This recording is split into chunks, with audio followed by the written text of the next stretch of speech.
여러분 안녕하십니까? 이어서 원주에서 전해드립니다.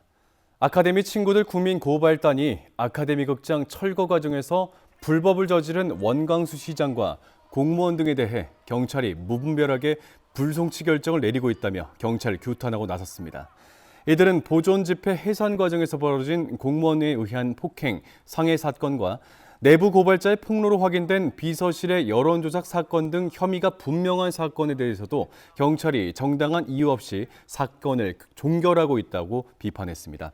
극장 철거 과정에서 원광수 원주시장과 담당 공무원들은 직권남용과 상해, 집회 방해 등의 혐의로 지난해 5월에 고발됐지만 경찰은 원광수 시장의 직권남용 혐의를 제외한 나머지 혐의에 대해 모두 불송치 결정을 내렸습니다.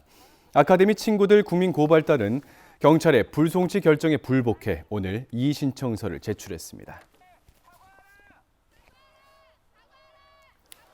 23일에 열리는 정부 재정사업평가위원회를 앞두고 강원도가 영월 삼척간 고속도로 예비 타당성 조사 통과를 강력히 촉구했습니다.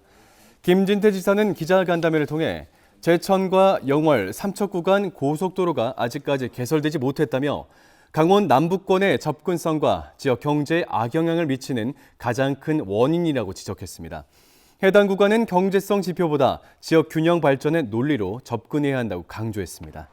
영월 삼척간 고속도로는 총 사업비 5조 2,031억 원으로 강원 지역 SOC 사업 가운데 최대 규모입니다. 원주시와 횡성군이 다음 달까지 올해 군소음 피해 보상금 신청을 받습니다. 원주시 퇴장 이동과 소초면, 호조면, 횡성군 실내체육관에서 현장 접수가 진행되고 정부24 홈페이지를 통한 온라인 접수도 가능합니다. 과거 신청 기간을 놓친 보상금은 5년 이내 신청하면 받을 수 있습니다. 지난해 원주와 횡성 지역 군소음 피해 보상금은 주민 3만 8천 명에게 104억 6천만 원이 지급됐습니다. 올해로 7회째를 맞이한 한국관광 100선에 도내 11개 관광지가 선정됐습니다. 춘천 남이섬은 모두 7차례 포함됐고 설악산 국립공원과 원주 뮤지엄산, 인제 원대리 자작나무 숲이 각 6회, 대관령 관광특구가 5회, 간현 관광지가 4회, 동해 돛제비골과 해랑 전망대, 무릉계곡이 각 2회째 선정됐습니다. 평창 발왕산 천년 주목숲길, 동해 정동 심곡 바다부채길, 철원 한탄강 주상절리길, 속초 관광수산시장은 이번에 처음으로 그 이름을 올렸습니다. 한국관광 100선은 문화체육관광부와 한국관광공사가 2년 주기로 선정하는 전국의 대표 관광지입니다.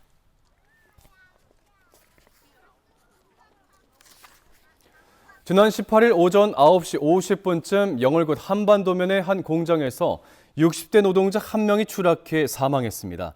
숨진 노동자는 물건을 옮기는 간이 엘리베이터를 교체하던 작업을 하던 중에 추락했고 심정지 상태로 병원으로 이송됐지만 치료를 받다 결국 숨졌습니다.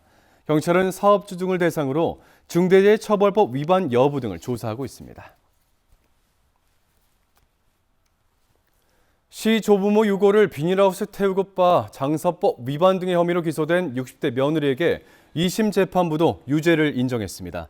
춘천지법 형사 1부는 지난 2021년 3월 원주에서 시 조부모 무덤에 유골을 꺼내 비닐하우스에서 태우고 돌과 세막 들어빠 화장한 60대 여성에게 원심과 같은 징역 10개월에 집행유예 2년을 선고했습니다.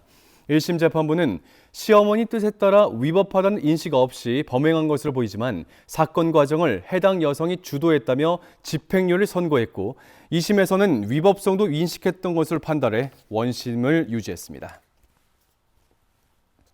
올해 강원 농어촌 유학 프로그램이 역대 최대 규모로 운영됩니다. 원주 불온초와 귀래중, 횡성 5곳, 영월 9곳, 평창 3곳 등 12개 시군 40개 학교에서 232명의 수도권 유학생들을 선발합니다. 주거부 지원이 종료된 61명도 연장을 신청해 총 293명의 학생들이 참여하게 되고 이는 강원 농어촌 유학 프로그램이 도입된 2023년 2학기 33명에서 8배가 늘어난 규모입니다. 뉴스를 마칩니다. 고맙습니다.